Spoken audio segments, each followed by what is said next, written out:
The Great Crusade, a time of unparalleled expansion for the Imperium of Man. At its forefront rode Horus, the Warmaster, beloved son of the Emperor, a demigod amongst men.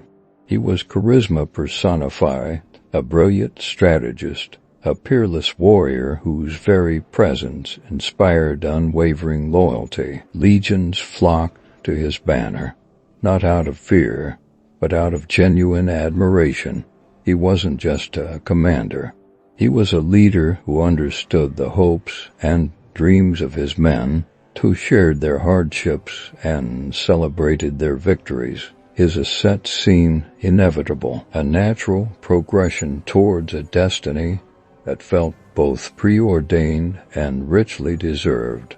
He was the shining beacon of the Emperor's might, the perfect embodiment of the Imperium's ideals. But in the heart of this glorious campaign, a subtle darkness began to stir. The Emperor, ever watchful, sensed a growing distance, a subtle shift in Horus Lupercal's demeanor. It wasn't open rebellion, not yet. It was a slow, insidious change, like the creeping shadows of a twilight eclipse. The Emperor saw glimmers of ambition, hints of doubt flickering in Horus Lupercal's eyes, an almost imperceptible hardening of his normally compassionate heart. He tried to reach out, to understand, to guide his favored son back from the precipice. But the seeds of discord had already been sown, nurtured by the insidious whispers of chaos. The whispers started subtly, like a seductive song weaving its way into the fabric of reality. Promises of power, of knowledge beyond human comprehension, of the ultimate fulfillment of Horus's ambition. These whispers preyed upon his insecurities, his doubts, the subtle resentment that had begun to fester within him. He yearned for recognition that went beyond being the Emperor Lupercal's favored son. He craved ultimate power, a power even the Emperor could not match. The Chaos Gods, ever patient, ever cunning, offered him precisely what he desired. Horus Lupercal's victories became more brutal, his methods increasingly ruthless.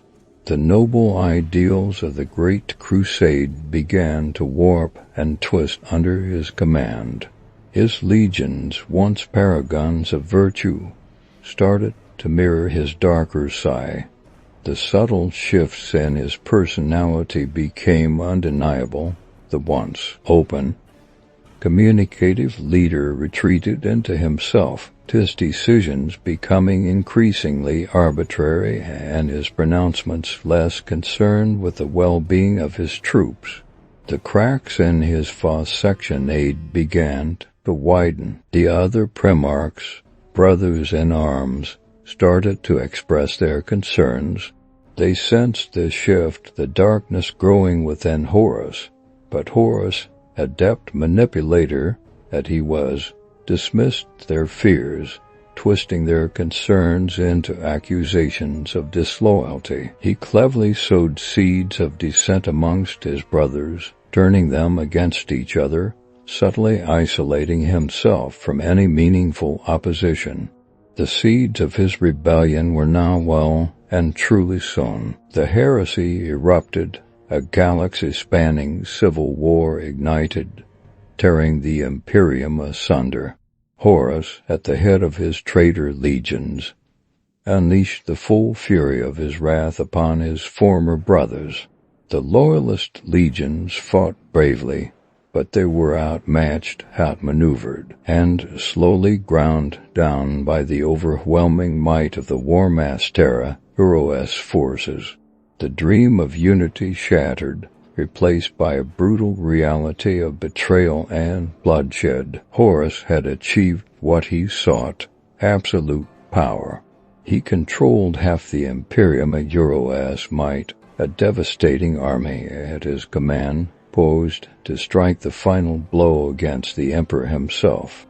His ambition had consumed him, leaving him a mere puppet of the chaos gods, his former glory tainted by the dark power he now wielded.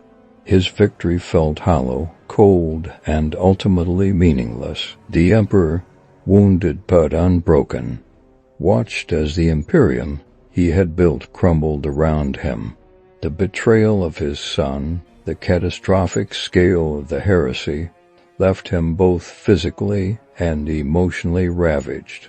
His once unshakable faith was tested to its absolute limit. He faced the daunting task of rebuilding, of uniting a shattered galaxy against the overwhelming tide of chaos. The price of Horus's ambition was the fracturing of the Imperium. Arusa Euro's relentless ascent had reached its peak, but the summit was a desolate wasteland. The victory tasted like ashes in his mouth. The power he craved had corrupted him, leaving him a broken shell of his former self, forever bound to the malevolent entities that had orchestrated his rise. His betrayal was complete, his soul forfeit. The price of power was a life devoid of meaning, a lonely and unending war against those he once called brothers. The Warmaster's rise was a tragedy of epic proportions, a cautionary tale of ambition unchecked, of the corrupting influence of power, and the devastating consequences of betrayal. His legacy remains a scar upon the Imperium, a constant reminder of the fragility of unity and the enduring threat of chaos. The seeds of the Horus heresy remain scattered throughout the galaxy, a grim testament to the terrible price of unchecked ambition.